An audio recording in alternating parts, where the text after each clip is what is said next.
মানুষের অবস্থা এতটা নিচে নামবে, এতটা আজকে আমরা কথা বলতে পারতেছি, আমরা আজকে দাবি করতে পারতেছি, কিন্তু সেই নারীদের আজকে সেফটি দিতে পারতেছি না আমরা ছেলেরা।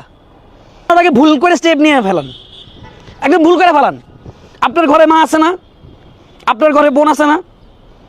আপনার ঘরে বোন, মা, বউ সবাই তো আছে।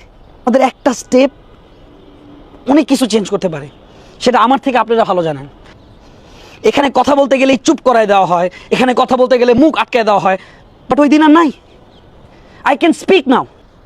মানুষের জ্ঞান, মানুষের অবস্থা এতটা নিচে নামবে, এতটা নিচে নামবে যে আমার ভিডিও করতে বাধ্য হয়েছে। আমি তো ভাবছি যে আমি কখনো ভিডিওই করবো না, কিন্তু এই জিনিসটা দেখার পর কি থামা যায়? আপনারাই আমাকে বলেন, এই জিনিসটা দেখার পর কি থামা যায়? কেমনে নিজেকে থামায় রাখতে পারি? আমার জায়গায় একটাবার চিন্তা করেন, আপনারা যারা ক্যামেরায় দেখতেছেন আপনারাও তো জানেন কখনোই থামা যায় না।